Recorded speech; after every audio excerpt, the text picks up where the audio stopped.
Greetings, Earthlings! Welcome to Art. Today on Art, you will be doing iPad photography. Ah! Yes, that's right. Thank you, Mr. Mannequin. You will be doing iPad photography. I am going to give you a list of things I want you to take photos of. The list will be on Edmodo or on the slides page, okay? But before you go off and do your scavenger hunt, let's just go through some of the features that you'll find on an iPad or an iPhone or on any sort of tablet camera function. First thing we're going to look at is zoom. This is zoom here. If I go up like that, I go down like that.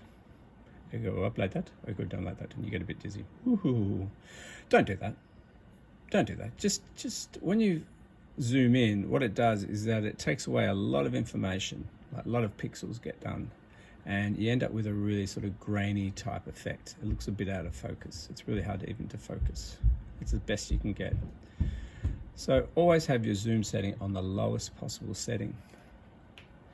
The next one, if we go up here, this symbol up here, this is the live function. Press that, turns it on. Thanks, Alfie. If you turn that on, it's live. And what that does, it gives you a burst of photographs. Instead of taking one, it'll give you, 12, a dozen or so photographs. That's really handy if you're doing like an action shot. Say you're taking a photograph of a dog running or someone like that, or something like that. Then it'll give you 12 shots, about a second before and a second after what you want. And then you can pick the photo that you want. But we don't really need that today, so just make sure you tap it and it's off. The next one down is, I think it's called high dynamic range. And what HDR means is that it really fixes on contrast. So the darks are really dark and the lights are really light, and it makes things stand out and pop out a bit more. I quite like that function, so make sure that's on. Next one down is timer. That tells you if you want to take a photo of yourself. You set up the camera and you get the shot ready, and then you press either 3 seconds or 10 seconds, and then press the shutter button, and then it gives you 3 or 10 seconds to get in position before the photo is taken. That's quite handy if you want to take photos of yourself and you don't want a selfie shot. But we'll keep that off for today. Next one down is front camera, back camera. If I press that, you get a shot of Nadia. Hello. But we're going to use front camera, not rear camera today. Next one down is the shutter button. That's basically the button that you press if you want to take a photograph. And below that is your camera roll. So if you tap on that, it just shows you all your previous photos. Okay. Next one down is all the modes. You've got, what have we got? We've got time lapse. I use time lapse for when I'm doing my art videos. Just speeds everything up. Slow-mo.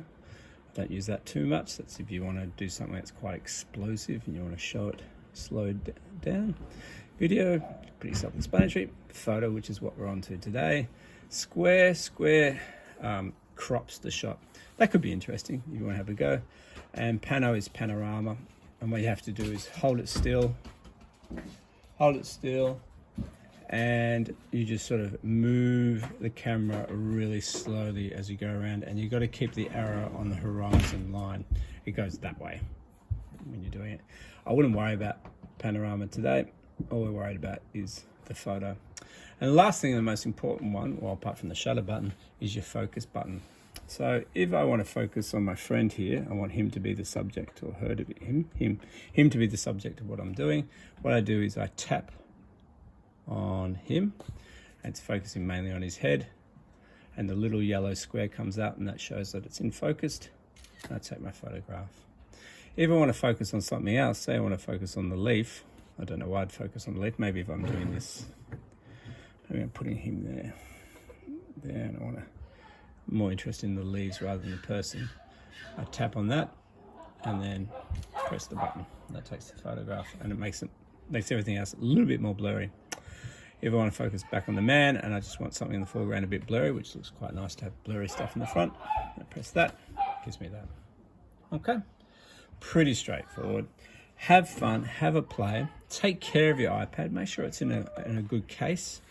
And if you are going out and about taking your photos, tell mum and dad, or tell an adult, preferably an adult that you know. Maybe invite them to come along with you. You could do it together. and go through the list, and we'll have a look. Bring your iPads to art, and we'll have a look at them this week or next week in art. Or if you really, really like some of the photos that are taken, you may want to upload them to the specialist Emoto page, not the main feed, but the specialist Emoto page. And that way everyone else can see your work that you're proud of and it may inspire them to take their own photos and put them up as well. Good luck, everybody.